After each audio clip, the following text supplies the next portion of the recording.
Arsye për këtë është qeverisja deri tani me PDK-s, sepse konsiderojmë se kemi ngecje të mëdha sa i përket ndërtimit të shtetit ligjor, zhvillimit ekonomik dhe perspektivës evropiane të Kosovës.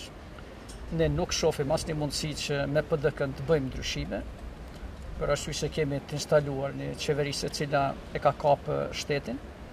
Prandaj jemi marrë vesh me AK-n, me nismën, kemi edhe përkrahjen e vetëvendosjes që të bëjmë ndryshime dhe orientimi ynë është të bëhen ndryshime në këtë vend, nuk është orientimi personal ose nuk lidhet me figura të veçanta të PDK-s, por lidhet me sistemin që është ndërtuar deri më tani nga kjo qeverisje, që po kalon në një sistem sundues, sepse dhe vetë fakti i vendimit gjykatës kushtetuese flet se janë kapë gjitha institucionet dhe ne dëshirojmë që të bëjmë një lirim të këtyre institucioneve që ato të jenë pavarura dhe të ndërtojmë një shtet i cili do të jetë shtet ligjor. Janë disa arsye pse ne nuk bëjmë koalicion me Partinë Demokratike të Kosovës. E para, sepse para zgjedhjeve kemi thonë se nuk bëjmë koalicion me Partinë Demokratike të Kosovës dhe nuk do të bëhemi pjesë e konceptit qeveristaqi. Kjo ka qenë edhe në zgjedhjet e 2010-s edhe tash. E dyta është sepse ne kemi një marrëveshje me LDK-n dhe nismën. Njëherë për gjithmonë duhet mirët vesh edhe të kuptohet në Kosovë se kur të bëhen marrëveshjet, ato bëhen për me u respektu deri në fund. Kem bë marrëveshje dhe do ta respektojmë deri në fund. E treta është, do të ishte fatale për Kosovën qeverisja Thaçi 3. Kosova ka një imazh jashtëzakonisht keq që nuk është me patë drejtë.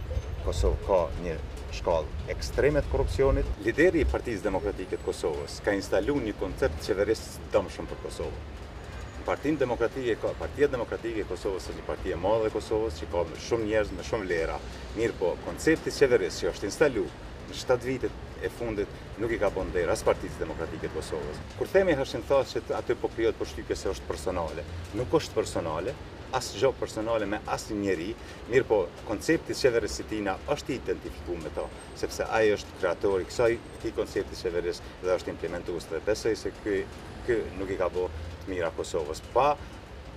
Pa mohu ndoj të arritur në sektor caktuar të zhvillimit shoqërisë. Ne ishim në PDK, dolem me kriju me subjektin tonë politik dhe tërë kohën gjatë fushatës zgjedhore.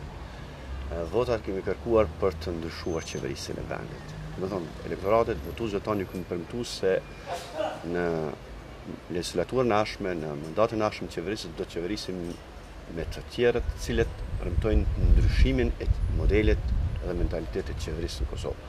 Pra ne dëshirojmë të jemi koherent, konsistent me ata që kemi premtuar zgjedhje. Arsyeja tjetër është se ne tani më kemi një koalicion me LDK-n dhe AK-n dhe mendojmë që duhet të ndërtohet një standard ku marrëveshjet nuk bëhen vetëm sa për syefaqe apo sa për të rritë pazar. Marrëveshjet kur bëhen duhet të analizohen mirë, por kur të bëhen nuk guxojnë të ndryshojnë për çfarë do arsye tjetër. Jo, s'ka të bëj këtu Hashim Thaçi si individ apo PDK-ja si parti.